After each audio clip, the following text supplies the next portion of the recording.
বিসমিল্লাহির রহমানির রহিম। পরম করুণাময় ও অসীম দয়ালু আল্লাহর নামে শুরু।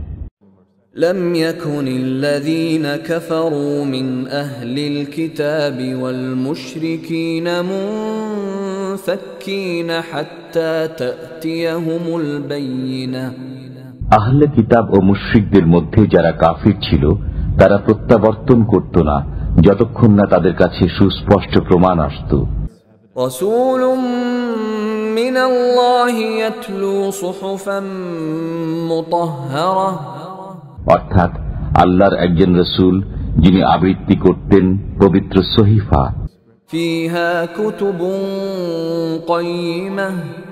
যাতে আছে সঠিক বিষয়বস্তু।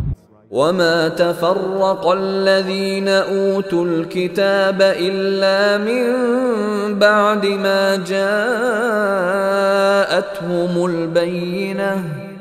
অপর কিতাব প্রাপ্তরা যে বিভ্রান্ত হয়েছে তা হয়েছে তাদের কাছে সুস্পষ্ট প্রমাণ আসার পরেই।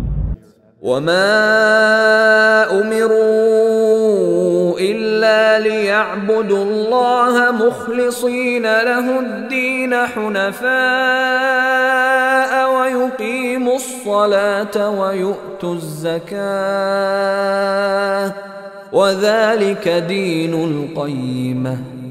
তাদেরকে এছাড়া কোনো নির্দেশ করা হয়নি যে তারা খাঁটি মনে একনিষ্ঠভাবে আল্লাহর ইবাদত করবে, নামাজ কায়েম করবে এবং যাকাত দেবে।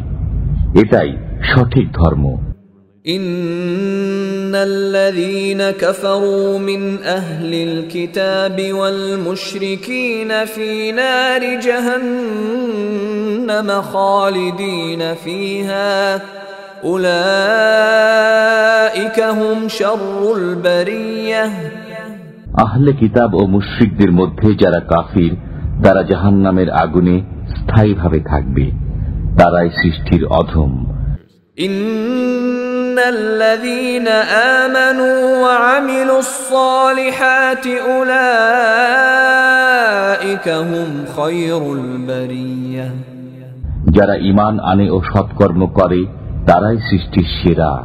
জাযাউহুম ইনদা রাব্বিহিম জান্নাতু আদনিন তাজরি মিন তাহতিহাল আনহারু খালিদিনা ফীহা আবাদান রাদিয়াল্লাহু আনহুম ওয়া রাদু আনহু যালিকা লিমান খাশিয়া রাব্বাহ। তাদের পালনকর্তার কাছে রয়েছে তাদের প্রতিদান, চিরকাল বসবাসের জান্নাত, যার তলদেশে নির্ঝরিণী প্রবাহিত। তারা সেখানে থাকবে অনন্তকাল। আল্লাহ তাদের প্রতি সন্তুষ্ট এবং তারা আল্লাহর প্রতি সন্তুষ্ট। এটা তার জন্য যে তার পালনকর্তাকে ভয় করে।